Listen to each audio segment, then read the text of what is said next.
In Revelation, tribulation is not a future 7-year period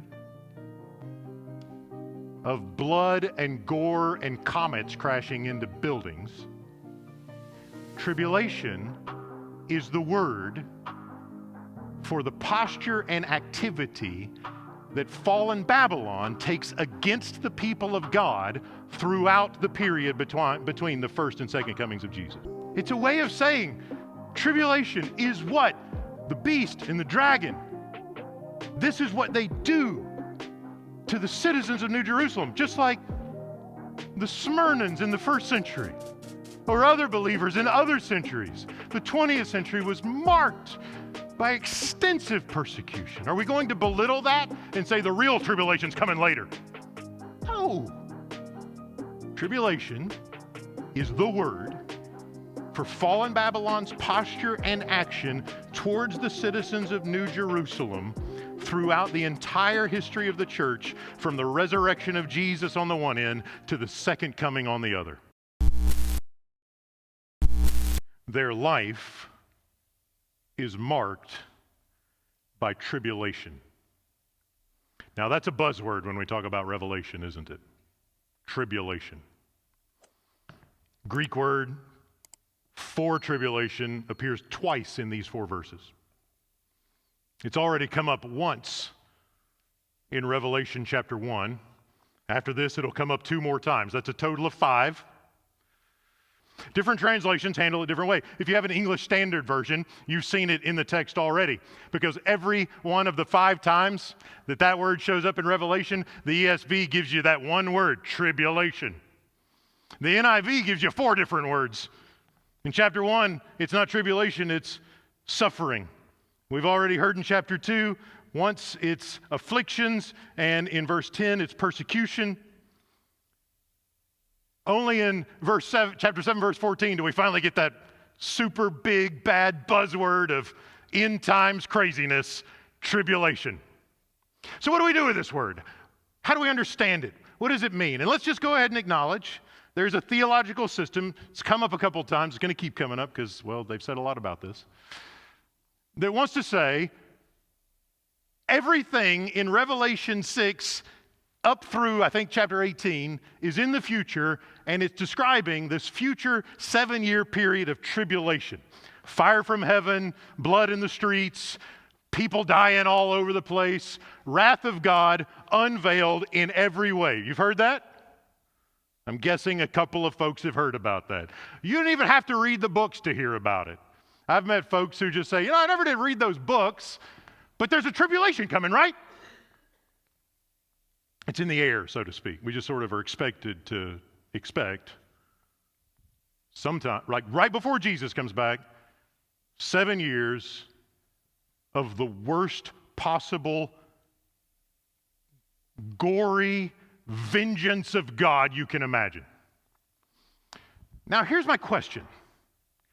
If that's what tribulation means, why do 3 out of the 5 times that word shows up in the document come in chapters 1 and 2 and describe the experience of Christians in the first century?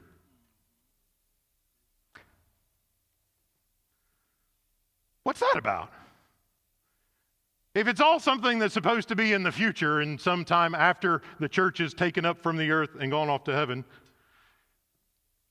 why does John describe himself as your brother and companion in the tribulation? Chapter 1, verse 9. Why does Jesus say to the Smyrnans, I know your tribulation? Chapter 2, verse 9. Why does Jesus say to the Smyrnans, you will suffer tribulation for 10 days? Chapter 2, verse 10. So that's 3 out of the 5. A majority of the times the word is used, it describes the experience of believers in the first century. Unquestionably. That should give us pause when anyone comes along saying this is something about the future and not the past or the present. It comes up again in chapter 2 in the letter to the church of Thyatira. And it's what Jesus says he will do to Jezebel and folks who associate with her, this false prophetess. We don't know a lot about her, but that's the story. And then in chapter 7, the word comes up again. You need a little context here. John has seen the seals opened, which is a way of describing history as a whole and the authority of the Lamb over history and his faithfulness to judge and right every wrong. And then he says in chapter 7, I saw this crowd of 144,000 people from all the tribes of Israel. And he goes through a list, 12,000 from this tribe, 12,000 from that tribe, so on, so forth, so on, so forth. What's he seeing?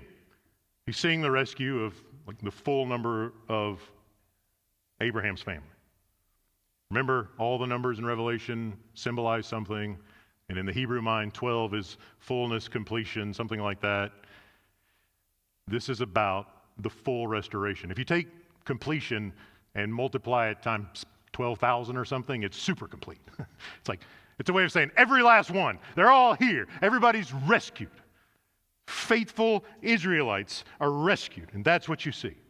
And then John says, after that, I saw a great multitude. Notice the contrast. I can count these, 144,000. That's a countable number. And then I saw, he says, verse 7, chapter 7, verse 7, I looked, and there before me was a great multitude no one could count. So we've got a group we can count. That means it's proportionally smaller than the other one. And this great multitude no one can count is people from every nation, not just one nation, not just one tribe, people from every tribe, not just one people in one language, people from every people in every language. And they're brought in to the presence of the Lamb. They're standing before the throne, before the Lamb, which in chapter 6 is where the martyrs were. And they're wearing white robes, and they're holding palm branches, and they cry out in a loud voice, salvation belongs to the Lord. What is John seeing? He is seeing a vision of the full redemption of the full people of God. This is the gospel for the Jews, 144,000, and goes out to the Gentiles, multitude from every nation. That's not complicated, is it? We're used to that story.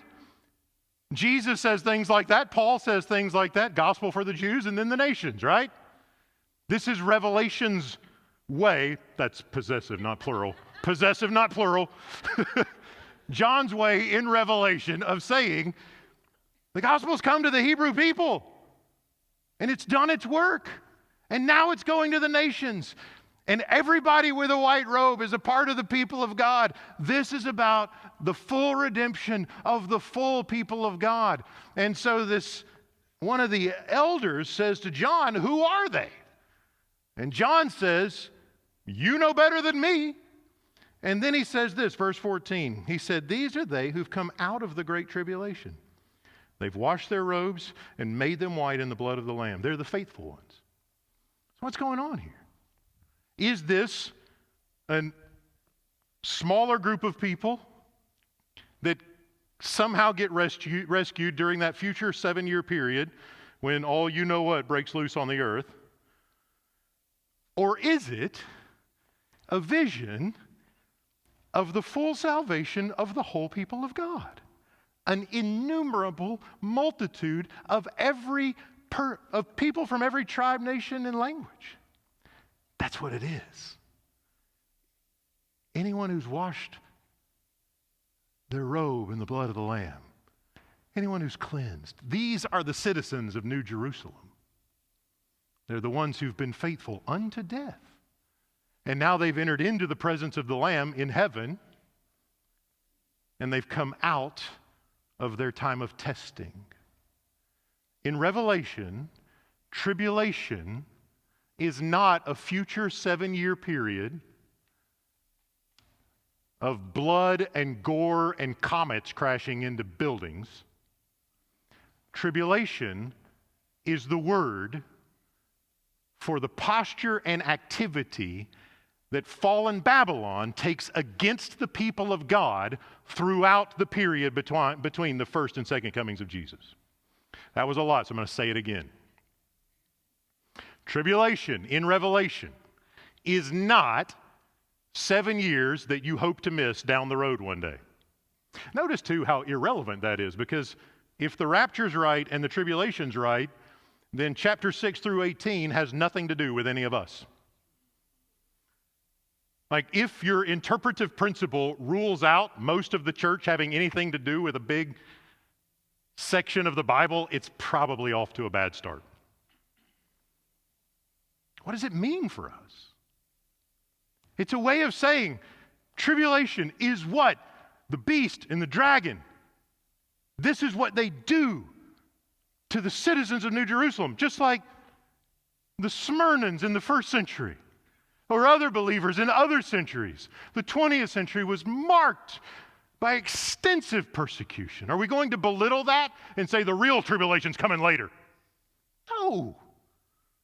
Tribulation is the word for fallen Babylon's posture and action towards the citizens of New Jerusalem throughout the entire history of the church, from the resurrection of Jesus on the one end to the second coming on the other. And if you're faithful, you will come out of it into the presence of the Lamb, and He'll give you a white robe, and you'll wait with Him for the day He raises your dead body from its grave. Because He is the one who was dead and is now alive.